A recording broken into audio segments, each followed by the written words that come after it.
Buenas Buenas tardes. tardes. Eh, bueno, para nosotros como EDI, ¿cierto? Escuela de Idiomas, eh, es una oportunidad muy valiosa, muy importante que nos está dando nuestra invitada de honor hoy día, que es Paola Echevers, por varias cosas. Primero, porque Paola Echevers, ¿cierto? Es una exalumna nuestra, profesora de inglés de nuestra universidad. Por lo tanto, para mí, Juan Cuevas, parte de la EDI. Es un honor estar hoy día acá presentándola.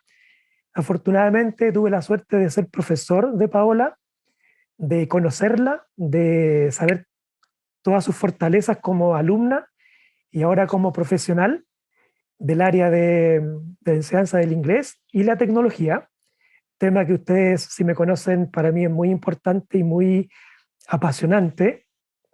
Así que para mí, Paola, estar presentándote hoy día es realmente un premio.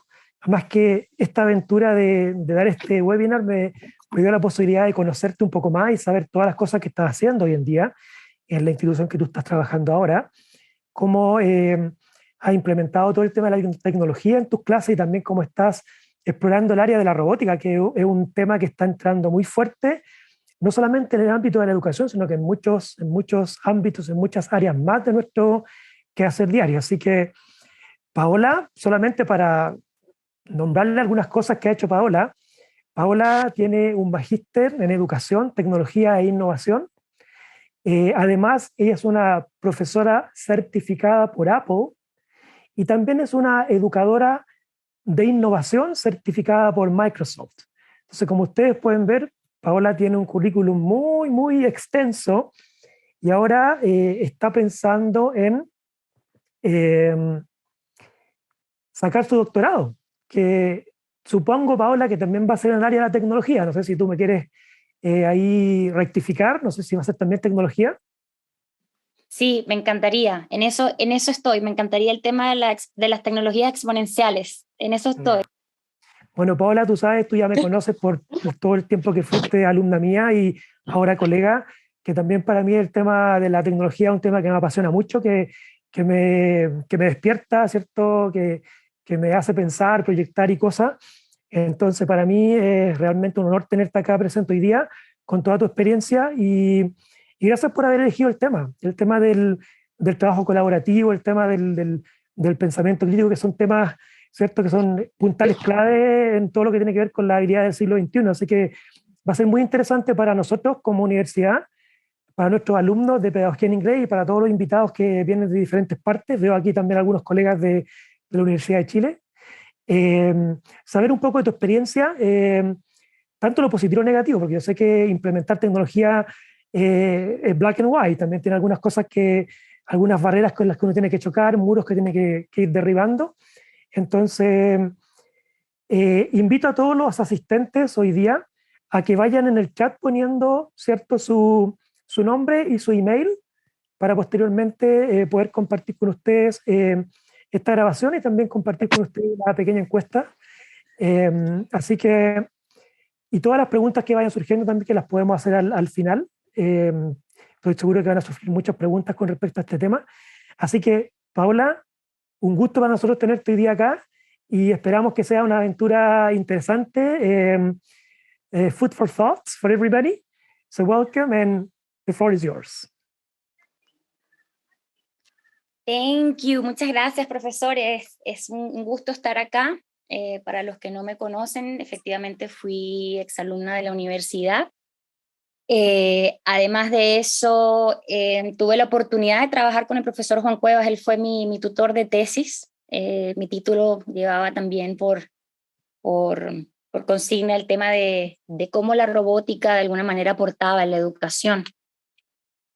Yo les voy a mostrar un poquito de lo que estoy haciendo ahora, mostrarles algo, espero que sea valioso para ustedes. Me pueden decir si lo ven bien. Sí, Paola, estamos viendo bien el despliegue. Perfecto. Quiero preguntar si hay alguien acá que no habla inglés, porque mi presentación la hice en inglés, pero no tengo ningún problema en cambiarla. Somos todos bilingües acá, Paola, así que por favor en inglés, mucho mejor. Okay. Please go ahead. Perfect. Okay, so, well, you guys, it is such a pleasure to see you all here. It is such a fantastic instance to share with all of you some of the research I've done regarding robotics in education and how it can boost creativity and collaborative work and critical thinking among our students. Um, just to give you a little glimpse of who I am, let me introduce myself. My name is Paola. This is a picture that describes me as a curious teacher who loves Lego. It is one of my favorite hobbies in the world. So in this second picture, you can still see my favorite thing to do in the world, which is teach children through play. One of my favorite methodologies will be Lego series play, which is one of the methods that I love the most because you can get to know your students through different types of bricks and the things they build. Why is such a thing so important? Because I love to encourage my students to work in teams. I love them to build different type of things inside of my class while they learn. This is an example of a history class, for example, where they were able to build this beautiful structure that resembles a patrimony of UNESCO. And the kids had to work with their iPads before building the model.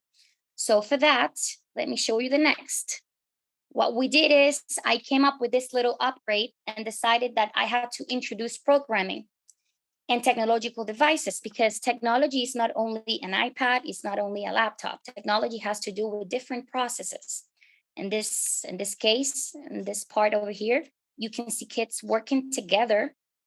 The contrary of what people usually say. People expect that technology actually breaks us apart, but the truth is, it brings us together more than ever before. So, just to talk to you a little bit, like Mr. Cuevas said, I am the IT and Innovation Coordinator for SEC International School. I work for the institution as an English teacher, ethics teacher, and reading teacher as well. And before I start, I want you to give you some insight about some of the things that we do here at our school and why am I so motivated to tell you everything I know so I can share with you and you can share with me your experiences. Let me show you just a bit of what I do here.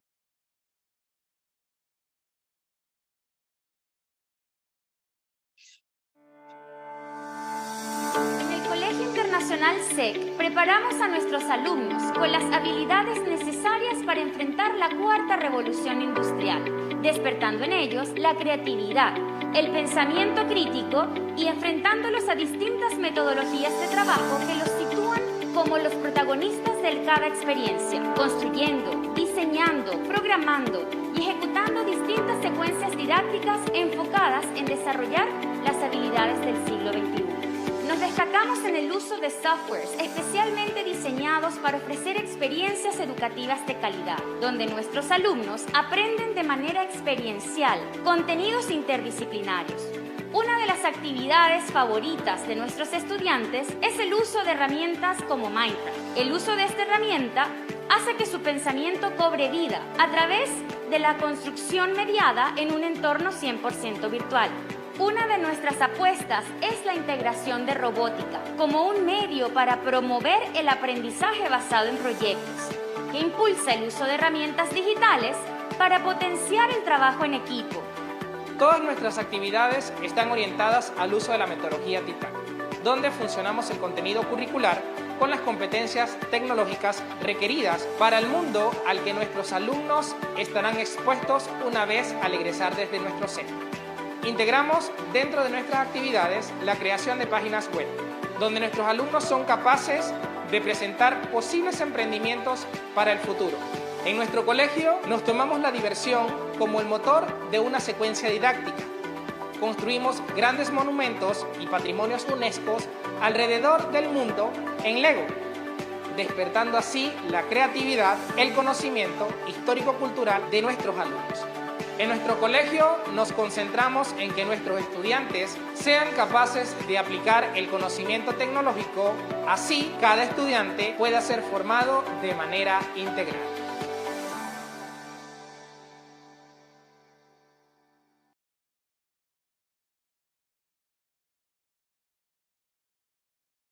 There you go. Just in case if you see me looking up front, it's because I have a big screen right in front of me. Just in case you see me like looking upwards, it's because I am right here in a theater. So I am looking to a screen, a big screen. So, well, let me share with you guys some of the things that I want to make sure I share with you. Well, I went to Bernardo Higgins University. I got my bachelor's degree as an English teacher for K-12 education. Right there, I had the chance to meet amazing people, great teachers, great classmates. Two of them were my partners for these theses, which was the perceptions regarding the use of robotic-based activities to promote collaborative work and speaking skills. Here you can see myself with Mr. Juan Cuevas, who was my head teacher for my thesis, and my two classmates, Mr. Miguel Guajardo and Mr. Felipe del Campo. I worked with them together so we could together find this nice activity so we could work with our students, and the results were amazing. And I want to share them with you all. Well, here, I want to tell you that after I got out of the university, I discovered that I had to complete this engaging of myself with a digital transformation in education. And that is why I started working for digital competencies in K-12 students. And I decided that in the end, it was not only about being a teacher, it's also about working with other professionals in the field, because education, it's made of so many disciplines that together they make education come stronger. So here I can show you Mr. Franklin Medina, who is an engineering. He's an engineer teaching physics at our school, and he developed this nice project about tectonic plates, and he wanted to teach his children about the way the tectonic plates would move in a telluric movements, and he used robotics to teach that. At first, he was kind of scared. He said, how am I going to do this? How is this going to work? How are we going to do it? And that's my job as a teacher. I walk with them through that path. We work together. We build these experiences together. It's not only about teaching a class, it's about creating experiences where the kids can actually build things by themselves. And that's how I got into Mr. Miguel. Mr. Miguel is another engineer, but this time he's from the IT world. He teaches technology at our school. And together we assembled a project oriented to augmented reality, and decided that we wanted to build the first augmented reality museum made by students in this region. So here today, while I was practicing this webinar, he brought his students and we made some little testing of the projects they're doing. And it was just incredibly amazing to see what kids can do when teachers have that technological baggage with them. How did I do this? Actually, it was kind of hard at first. I didn't know where to start. It was confusing because sometimes technology, it's invisible. Some people cannot even see it, so they don't see the relevance in it. But it's so relevant nowadays, specifically now in the 21st century, in which we are coming into this fourth industrial revolution, where our kids will have to learn digital competencies in order to work in a real digital world when they come out of our school. So what I did was I took some certifications. I had the chance to work with other companies and other reference in technology, such as Apple and Microsoft. I got several certifications. And after that, I started to work with my English abilities so I could blend that technology with my knowledge of English. And before I start, I want to share a video with you. And after the video, I want to know your opinions about it. Let's take a look at it. Albert Einstein once said, "Everybody's a genius. But if you judge a fish by its ability to climb a tree, it will live its whole life believing that it is stupid." Ladies and gentlemen of the jury, today on trial we have modern day schooling. Glad you could come. Not only does he make fish climb trees, but also makes them climb down and do a 10-mile run. Tell me, school, are you proud of the things you've done? Turning millions of people into robots, do you find that fun? Do you realize how many kids relate to that fish swimming upstream in class, never finding their gifts, thinking they are stupid, believing they are useless? Well, the time has come, no more excuses. I call school to the stand and accuse him of killing creativity, individuality, and being intellectually abusive. He's an ancient institution that has outlived his usage. So, Your Honor, this concludes my opening statement, and if I may present the evidence of my case, I will prove it. Proceed. Exhibit A. Here's a modern-day phone. Recognize it? Here's a phone from 150 years ago. Big difference, right? Stay with me. Here's a car from today, and here's a car from 150 years ago. Big difference, right? Well, get this. Here's a classroom of today, and here's a class we used 150 years ago. Now, ain't that a shame? In literally more than a century, nothing has changed. Yet you claim to prepare students for the future? But with evidence like that, I must ask, do you prepare students for the future or the past? I did a background check on you and let the record show that you were made to train people to work in factories, which explains why you put students in straight rows, nice and neat, tell them sit still, raise your hand if you want to speak, give them a short break to eat, and for 8 hours a day, tell them what to think. Oh, and make them compete to get an A letter which determines product quality, hence grade A of meat. I get it. Back then, times were different. We all have a past. I myself am no Gandhi. But today, we don't need to make robot zombies. The world has progressed. And now we need people who think creatively, innovatively, critically, independently, with the ability to connect. See, every scientist will tell you that no two brains are the same. And every parent with 2 or more children will confirm that claim.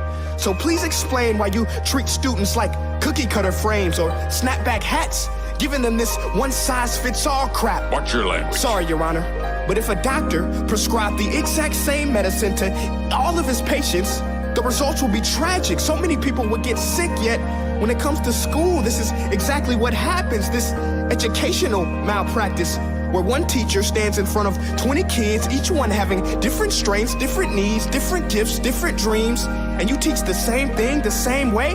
That's horrific. Ladies and gentlemen, the defendant should not be acquitted. This may be one of the worst criminal offenses ever to be committed. And let's mention the way you treat your employees. Objection. Overruled. I want to hear this. It's a shame. I mean, teachers have the most important job on the planet, yet they're underpaid? No wonder so many students are short-changed. Let's be honest. Teachers should earn just as much as doctors, because a doctor can do heart surgery and save the life of a kid. But a great teacher can reach the heart of that kid and allow him to truly live. See, teachers are heroes that often get blamed, but they're not the problem. They work in a system without many options or rights. Curriculums are created by policymakers, most of which have never taught a day in their life. Just obsessed with standardized tests. They think bubbling in a multiple choice question will determine success. That's outlandish. In fact, these tests are too crude to be used and should be abandoned, but don't take my word for it.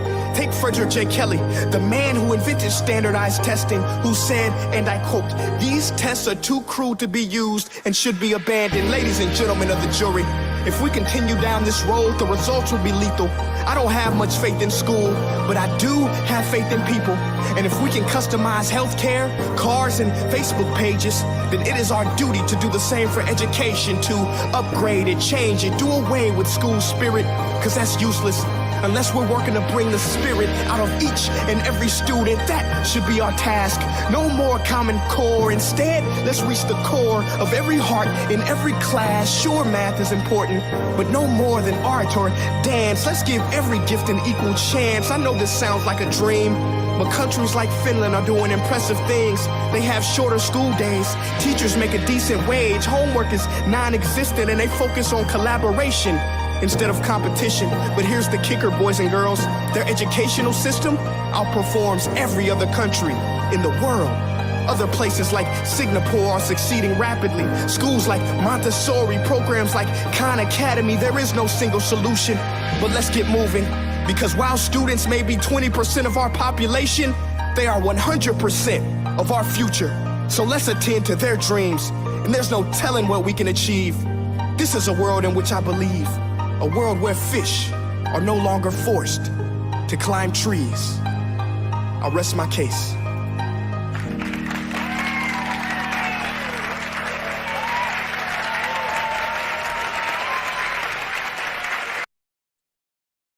So before I continue, let me just stop sharing my screen and I want to hear about you guys. What's your opinion on it? What do you believe? What's your opinion with that video? Does anybody wants to talk or say anything about it?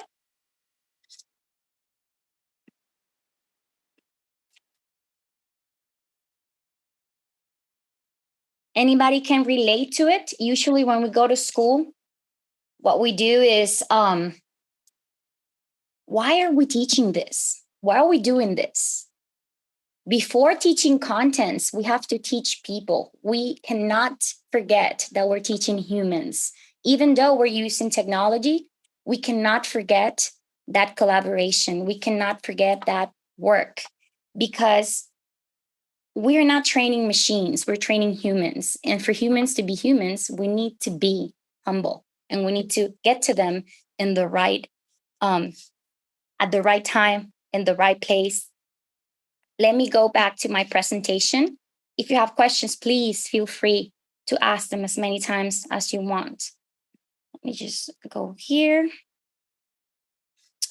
and move these here. Where my thing? There you go. There you go. Now let me use my sharing screen. Let's go. So let's keep talking about this. Why are we here today? We're here because we want to go through this different methodology. We want to teach in a different way. But to teach in a different way, we have to teach different things. And I am sure if I talk to you about constructionism, most of you wouldn't ever imagine what it is, because we're used to the word. What would be the right word? Besides constructionism? I think. Does that sound familiar to you? Well, maybe not, because we're used to see constructionism. Yeah.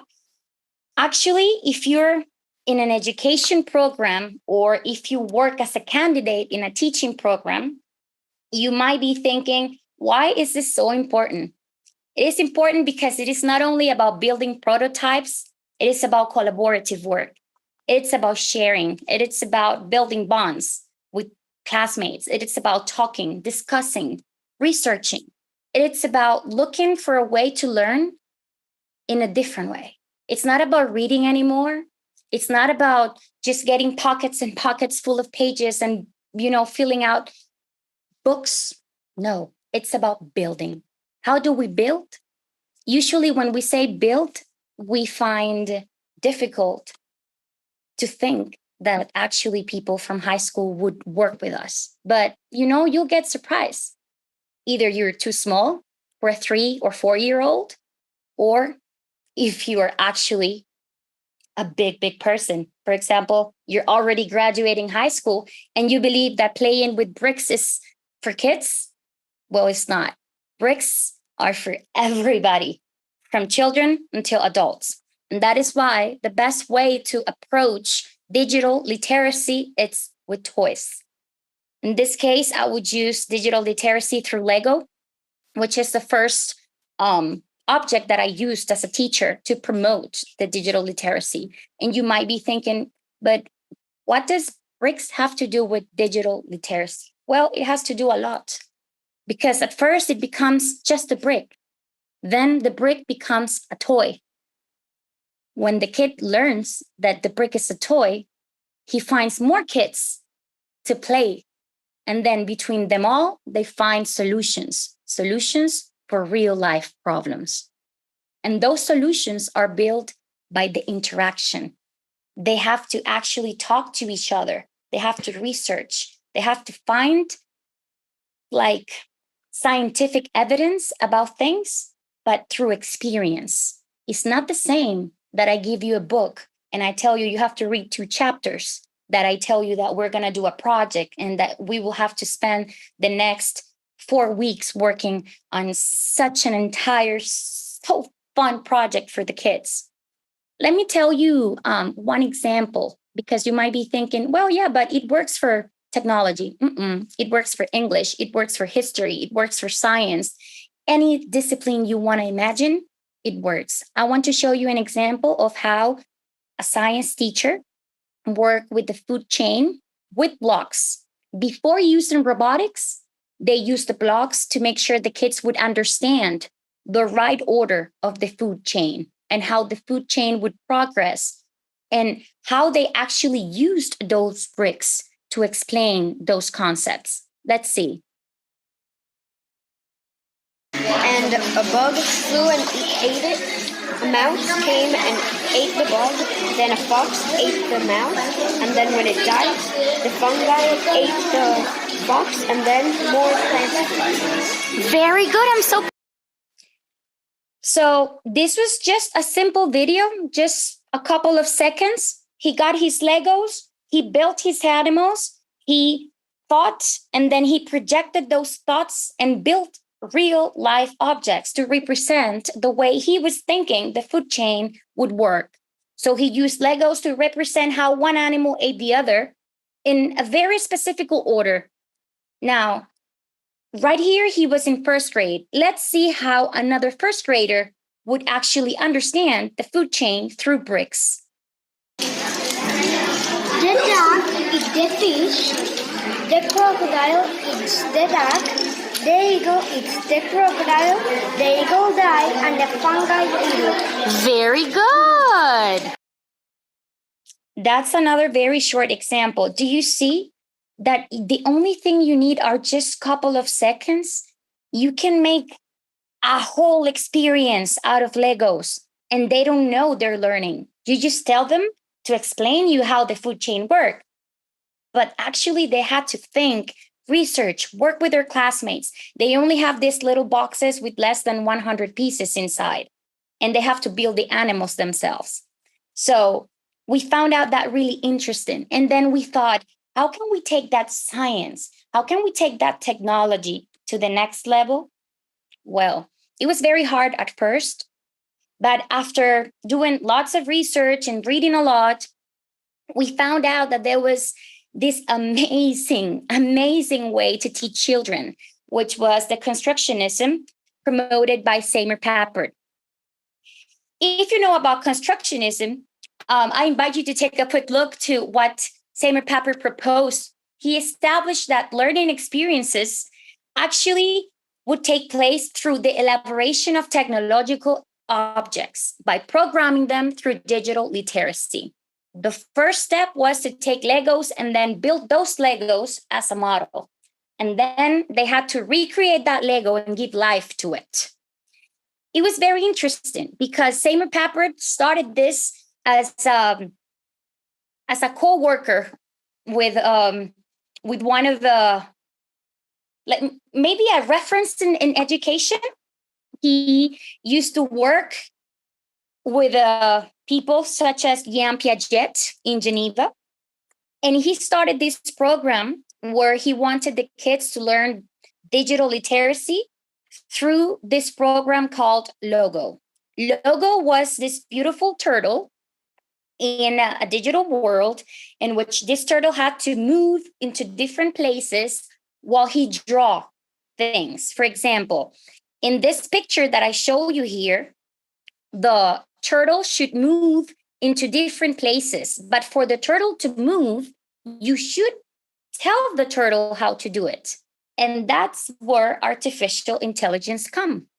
When the kids know how to program, they can actually give the codes to the turtle so the turtle can move the ways they want and as many steps as they want to. How do they do it? They use this. And if you see, it tells you how many steps forwards, how many steps right, how many steps back do they have to move in order for that little turtle to draw an object. At first, this little turtle had to go forward 50, then go to the right 90, then go to the right again 90, and until it ended the whole cycle and it actually built the whole square. This looks old, but it is not. It is old because the picture is old. But nowadays, we still use the same things, but just with different names and colors and shapes. For example, Swift.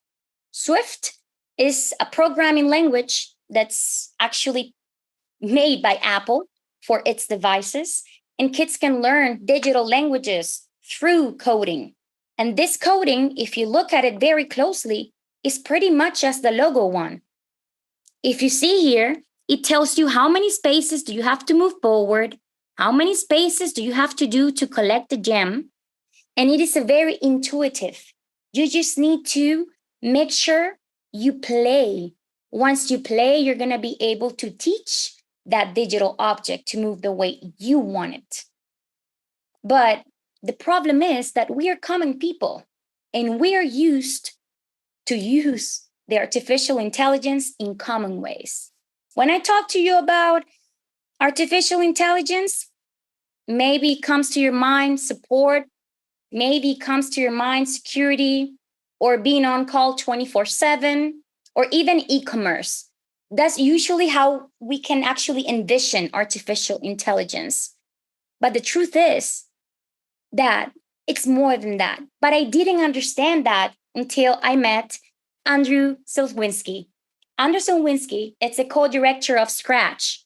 He's such an amazing soul. He's a research scientist in the Lifelong Kindergarten group at the MIT Media Lab. His research focuses on the intersection between learning and creativity and technology. It's like this beautiful triangle in which we teachers have to make sure we teach children how to connect those three little dots and make triangles by themselves. Andrew, right now, he's a co-director of Scratch. And of course, if you do not know, Scratch is an online community for kids and adults, if you want to say so, to explore the programs through little blocks. Yes? I didn't know how to make technology work until I met other people who work with technology. And they taught me so much. One of the best things they could teach me, which was the TPAC.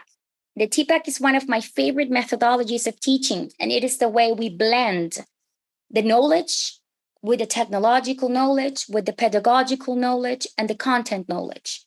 It's not only about teaching just because, the syllabus says what we have to teach. It's about blending that. It's about building challenges that our children could actually solve by themselves. But for that, we need teachers that are prepared, that have that baggage, that technological thrive, because it's not only about knowing technology. It's also about knowing how to blend that technology and make it work for education. Because you may have an iPad or you can have a computer, but that's not a TPAC. You might be learning through an iPad. That's not technology. That's a device, but not technology as it is. So as teachers, we have to learn how to use TPAC. Why? Because we have the pedagogical knowledge and we know the content that we have to teach. But how can we blend these if we do not know how to mix technology in the whole picture? So TPAC is the perfect combination of how we can use technology to improve the processes of learning in our students and make them learn through collaboration. At first, I thought it was really difficult for me, but then I realized it was not as difficult as I thought. I was the problem. I was the one who was not able to make these three circles work for me. I was so focused on the pink circle that I forgot about the blue circle. And then when I got into the blue circle, I forgot about the pink circle. And in the end, I realized that it's not about being so good in one and then not being strong enough in the other. It's about knowing how to blend those little pieces and making it work for the kids. So that's how we started to do the collaborative work. So that's how I started telling my students. That's how I started telling my organization, listen, we have to do something. We have to start technology. We have to start implementing this inside of the classroom, but not only in the technology class. We have to make it in history, in language arts, in math, in science, and why not in arts? Right now, we're working at our school in this amazing project. Mr. Miguel Angel Lugo is working with his kids. is building this augmented reality museum. And it's amazing to see the motivation of our children when they see their work right there, you know, and they're like, I was able to do this. I was able to build all of this out of nothing. Yes, but you have to teach them how to do it. And let me show you how I worked on it. We gave our students this challenge with a problem-based learning and project-based learning. We made this blend between those two, and we told the kids, listen, we need to find solutions for our community. How can we offer solutions to our neighbors, to our community? What can we do about it? So with the technological help of the teacher, they started a research, and they found out that there were schools that didn't have music programs because they didn't have enough money to buy those instruments. And at the same time, they found out that some of the schools didn't have enough technology hours because they didn't have the devices that they needed in order to work with them. So we decided to go on with I don't know if you have heard of it, it's Samsung Soul for Tomorrow. It is this competition that usually occurs once a year. And we were in the pandemic. Everybody was at home. We didn't know how to work because we were not at school. We were not together. So Mr. Miguel and I started moving with our cars. And then we went to the different students' houses and drop off the materials. And we would do Zoom meetings. And this is the problem they solve in our community. Let me show you.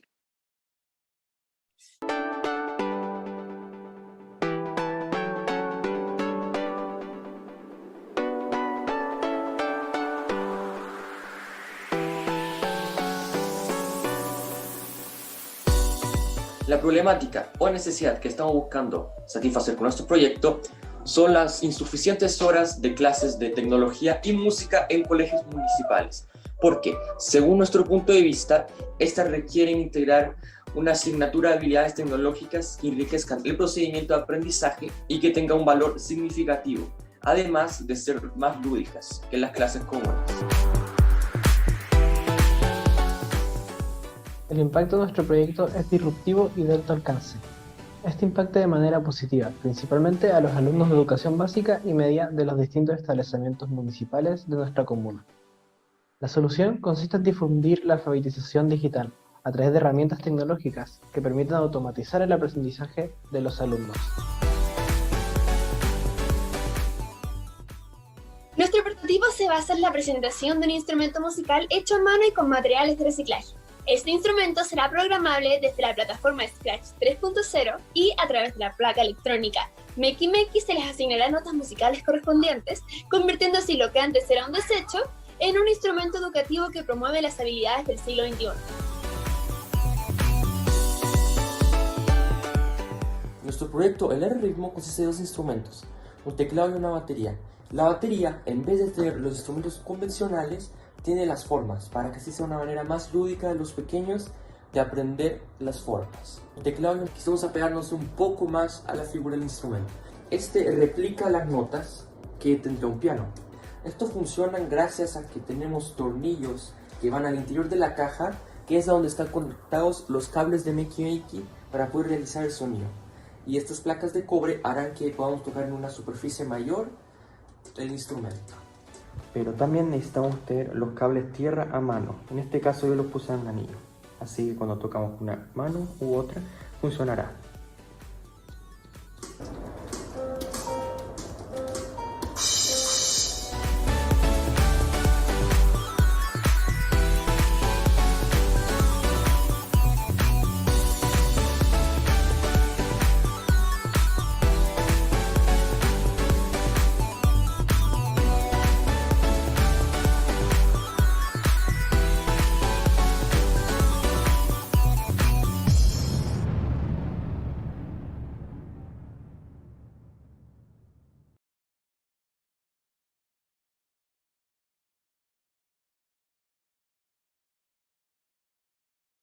You're mute, by the way. There you go. This is the solution they found to a problem. They realized that some schools didn't have enough funds to buy instruments, neither equipment. So what they did is they used this makey platforms, and each one of them, it's actually maybe $55 each, maybe. And with those $55, they could build maybe 12 types of instruments. And besides that, they could actually program them. And they were so thrilled to find those different things to solve in their community. Now they believe that through those little makey things, they could actually provide those digital instruments to those little schools, which they don't have the chance to buy the instruments. Now they are thinking about how to take this to the next level. Let's see what they come up with.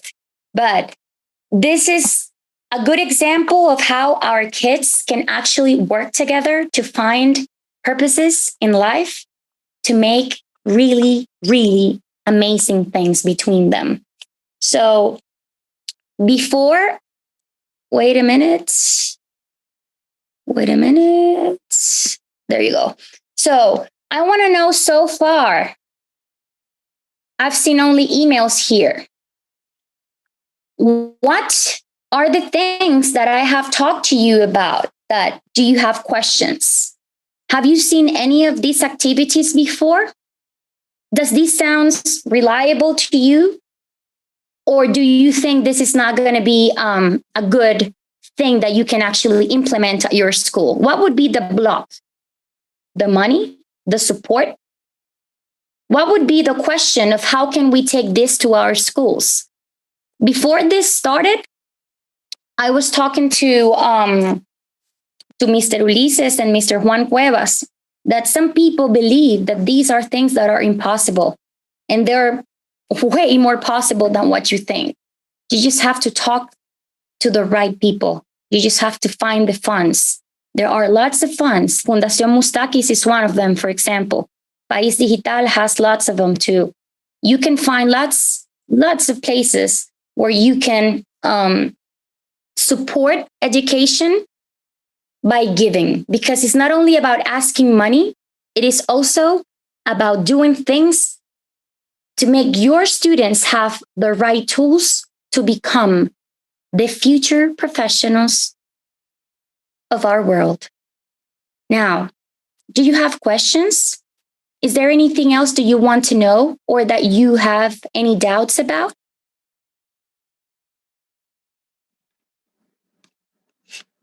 It seems not.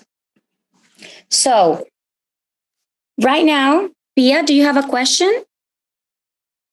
Not really. I just comment, just a comment.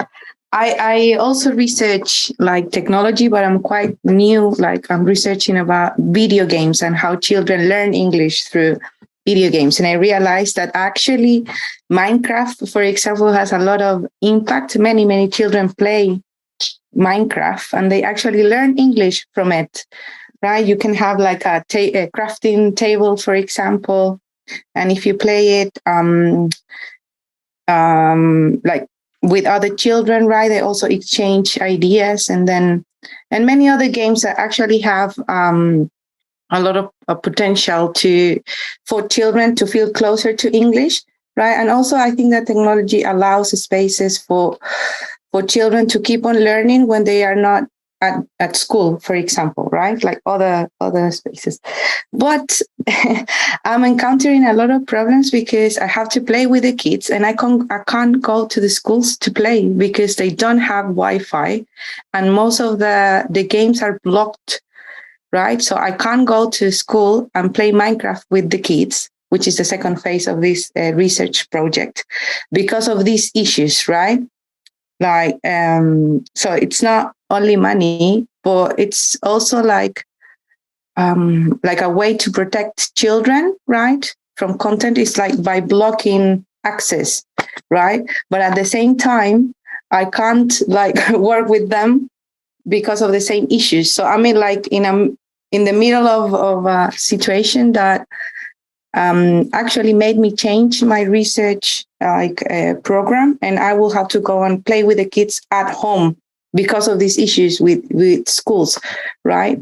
So I was thinking, like, if you can maybe help me or provide any insights in relation to this problem that I'm facing now. So, but everything that you presented was really, really useful.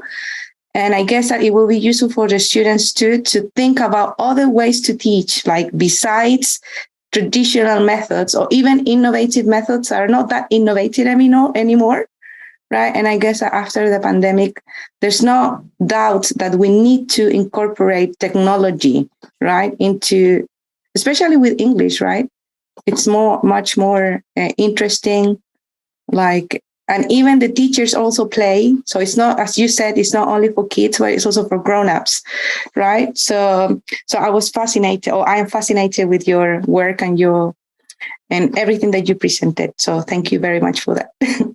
No, I mean, thank you for coming today. And Pia, I am so excited that you actually talked about something that's so close to me, which is Minecraft.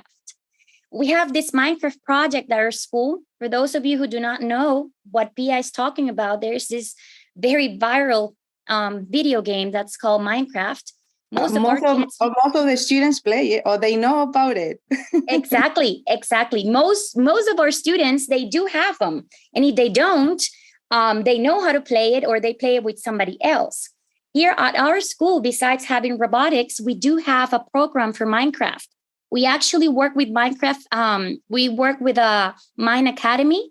Mine Academy, it's an European academy for Minecraft, where our children can actually play in different worlds created by themselves. For example, I have kids that have rebuilt France, kids that have rebuilt Santiago when the foundation started. So they can actually represent the same way they represent their thoughts with bricks. They also represent their thoughts with Minecraft. And the cool thing about Minecraft is that it has two versions. The first one would be the commercial one, which is available for every device. And then there comes the education one. The Minecraft education has a cost. It's going to be almost maybe €1 for each license. But here in Chile, we have Microsoft in Vitacura, beside Los Cobres. I don't know if you have heard about Los Cobres de Vitacura. Right beside it, there is the big building where Microsoft has its headquarters for Chile. So the cool thing is that they have lots of projects that you can actually apply to, so you can have access to those licenses. So Minecraft is very fascinating because it is a virtual world in which kids can actually become what they really want to be, and they can build what they want when they want it and the way they want it. And I am really pleased that you talked about it, because there are changes. Before, Minecraft education was only available for iOS. Maybe 2 months ago, it changed. Now it is available for Android as well. Yeah. Before, we could play Minecraft education only for iOS and computers, desktops. But in tablets, it was not possible. Now it is possible on tablets because they made an upgrade on it. Right now, if you want to try it, for those of you who are interested about learning about Minecraft, you can have your email and work with it. You can actually log in for maybe 7 or 8 sessions and work for free the first 8 times. And you can work the first 8 hours for free. So if you have an educational email, or if you have a domain that belongs to school, even though children do not have computers at their home, they can use their digital devices or mobile devices. And it is a very, very cool tool to make them work. So, Pia, if you need any more information, we will be happy to invite you to our school so you can come see the work here with our children. In history, science, we have worlds in which our kids can do chemistry inside of Minecraft. So if any of you here want to learn a little bit more, or you want to know how this is applied in our school and how we work with it, please just write me and just text me or something. I'll leave you my I'll contact email. you, of course. And if you want to come and meet what we do here, we will be really glad to show you. The same thing goes to the rest of the attendees. Please feel free to contact me for anything you want. Today, the talk was about robotics, but we do more than robotics here. We do lots of things. And Minecraft is one of our main dishes. It's like the star here. Our kids are really thrilled with it. They actually built our school at real scale inside of the in a Word? Yes. Really? I Yes, saw. they I did. was working with a kid a couple of months ago, like a month ago, and he is very into Jurassic Park, for example, and he recreated Jurassic World in Minecraft, and I was impressed. It was really, really. There was a hand. I guess someone. So. I don't know. Good. Yeah. I will contact you. Right? Of course, I won't be taking more time. Want. Awesome. Yes. And about Carlos Figueroa, he asked if it is recommending using these activities in large group. Well, yes. Actually, we could have in the classrooms, we fit 25, but we can have 3 classrooms working at the same time. Because since it is a project, everybody works. Everybody has a role. So if you're not good at programming, you can be good at planning. If you're not good at planning, you can be good at writing. If you're not good at writing, you can be the one who presents the work, and then you can talk to other people and actually talk about your work, because we cannot forget that inside of our classrooms, not everybody likes digital literacy and not everybody is actually really good at it. We have to teach them how to love technology. We have to teach them how to work with it. And Carlos, about your question, the cool thing is that Scratch, for example, which is the program that we use to program our robots, you can use it from any device, iOS or Android. And it is a really cool tool that they can use in the phones, tablets, iPads, iPhones, desktops. So the cool thing about this is that it offers a wide spectrum of activities that you can work with your kids at your schools. Anybody have questions? Do you have any doubts? I see. I don't have a question. But I have a request. It would be great, Paul, if you could share with us some of those, key names and addresses and things to contact. Yes, of course. Interested in, in getting the funds for, because the first impression we have when we speak about technology is, okay, it's money, right? And you need to find that money. So if it is possible to have those names, that would be nice. To start, of course. Contacting these people. And this presentation, unfortunately, is coming to an end. Time flies. It's been really rewarding and wonderful to have you today, Paola, here. Thank you for sharing all your experience. We all know how fast technology advances, vertiginously. You don't even notice when something new is coming onto stage, a new technology, a new computer, new devices. So it's kind of difficult to be updated, right? Because things are coming out quickly. So it's always important to have, a little update, and especially from someone who is pretty much into technology and someone who is working with technology every single day. So it's been really insightful for us, Paola, to have you today. And guys, if any of you would like to... I guess there's one last question. Yeah? Juan, Rodrigo has his hand. Yeah. Right. Rodrigo, come on, yeah. go on. Hi. Yes. Sorry. I have to admit that today at my practicum, they were holding a science fair at the school. And I was visiting the stands while I was there. And something called my attention that it was a representation of a human arm done by 5th or 6th graders. Unfortunately, the team that was going to do the presentation was not on their stand there, but they left like the blueprints of what they were going to use. And then I started seeing that they were using, for example, to mimic the movement of the fingers, they were using like the hypodermic needles, that the ones that we get for shots, in order to generate the pressure and actually create the movement of the hand, to replicate the movement of the hand. So I was thinking, well, I was of course, I was amazed, because it really demands a lot of creativity. But I was thinking that, yeah, I mean, of course, it sounds like a very huge responsibility for us as teachers, because we have lots of work to do, and of course, we're not always eager to work with another teacher from another discipline. But if you realize that, for example, for a small child, yeah, we can actually make a robotic hand. When I was a kid, I thought, oh my God, the people that make robots are so cool because it's so complicated.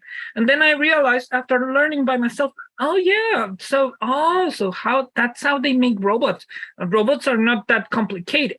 So I think that initiatives such as this are very good for motivating students to broaden their horizons, and to realize that the world is not as complicated as we thought that we were children. And if we strive in studying and perfecting ourselves, we can actually achieve a lot. So that's why I was actually hooked for this presentation, and I was very satisfied. I'm really thankful for it. I am so happy to have you here. So whenever you want to work on it, I will be really happy. I didn't prepare this videos for you guys. I'm actually looking to the screen right now. That's why I'm looking upwards. I was looking for a video of one of my students. They made that hand you're talking about, and it is for the FLL, which is the First Lego League, which is a competition that the kids will actually compete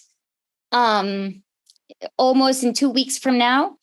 And it is really easy, and it comes with 3D model. They first do the modeling in the computer, then they turn that 3D modeling into an object, and they print it. And when they print it, then they have to actually put some programming so that hand can actually move.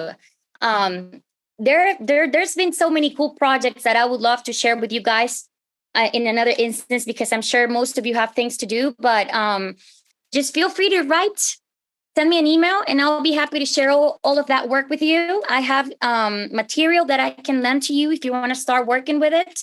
Modeling, 3D modeling, it's really fun. The kids have lots of fun with it. And like Pia said, it starts with us as teachers playing with them. It's not about sitting there and teaching them. It's making them know that we also know how to do things. And if we don't, let them teach you. It's okay not to know. We're not perfect. So I invite all of you guys to take your time and start exploring all of these ideas. Yes. So it's been a pleasure. So my email is right there in the messages. Paula, thank you so much. It's been a pleasure, as usual. Thank you so much for all your information and presentation. And thank you, guys. Thank everybody who attended. It's been really nice, instance for learning a little bit more about technology. So thank you so much, Paula. Thank you. Thank you. Thank you, everybody. Bye-bye. Take care, guys.